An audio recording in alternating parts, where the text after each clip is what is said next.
আগামী নির্বাচন টেকনাফ থেকে তেতুলিয়া, রূপসা থেকে পাথরিয়া, সুন্দরবন থেকে বান্দরবন, জনগণ ইসলামকে বেছে নিয়েছে। আগামী দিনের সেন্টিমেন্ট আল কোরআনের পার্লামেন্ট, কাজেই নিরাশ হওয়ার কোনো কারণ নেই। জনগণ সিদ্ধান্ত নিয়ে রেখেছে আগামী 12 তারিখ জনগণ 11 দলের ঐক্য জোটের প্রার্থীকে বিজয়ী করে আগামীর বাংলাদেশকে তারা বুঝে নিবে। বাংলাদেশের প্রধান সমস্যা হলো দুর্নীতি। বাংলাদেশ জামাত ইসলামী ঘোষণা করেছে এদেশে দুর্নীতি আমরা করব না, কাউকে দুর্নীতি করতে দেব না। সম্মানিত উপস্থিতি, কাজে এদেশের স্বাধীনতার সার্বভৌমত্ব তাদের দ্বারা নিশ্চিত হবে যারা দিল্লিতে বৃষ্টি হলে বাংলাদেশে ছাতি ফুটায়, তাদের দ্বারা নিশ্চিত হবে না।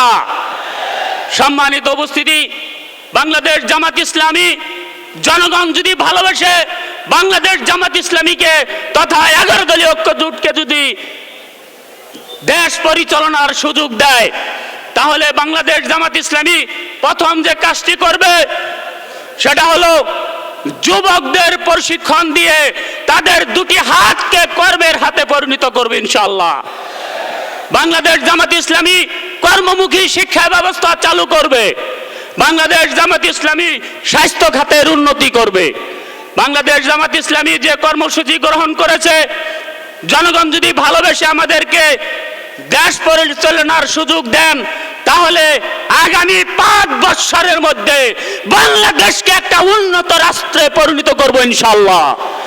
সম্মানিত উপস্থিতি, আমি বেশি কথা বলবো না, আমি শুধু একটি কথাই বলতে চাই, সেটা হলো বাংলাদেশের জনগণ সন্ত্রাস থেকে মুক্তি চায়। আপনারা নির্বাচন আসার আগেই আমাদেরকে হুমকি দুমকি দিচ্ছেন, আমাদের কর্মীদেরকে আমাদের অফিস থেকে বের করে দিচ্ছেন।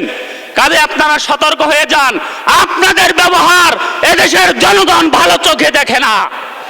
সম্মানিত উপস্থিতি, আসুন আমরা সবাই মিলে শাহজালালের বাংলাদেশ, শাহ মাকদুমের বাংলাদেশ, হাজী শরীয়তুল্লাহর বাংলাদেশ, সাব্বির হাবির আইয়ুব জব্বারের বাংলাদেশ, মাওলানা মতিউর রহমান নিজামী আলী হাসান মুজাহিদের বাংলাদেশ, এই বাংলাদেশে শহীদের রক্ত ঝরেছে, যে ময়দানে শহীদের রক্ত ঝরেছে ওই ময়দান ইসলামের পক্ষে কথা বলবেই বলবেই বলবে। কাজে আগামী দিনের বাংলাদেশ হবে 11 দলীয় ঐক্য জোটের বাংলাদেশ। আসুন আমরা সকলে মিলে কাজ করি, সকলে মিলে আমরা টাঙ্গাইলের 8টি আসনকে বিজয়ের মালা পরিয়ে দেই। আল্লাহ আপনাকে আমাকে কবুল করুন।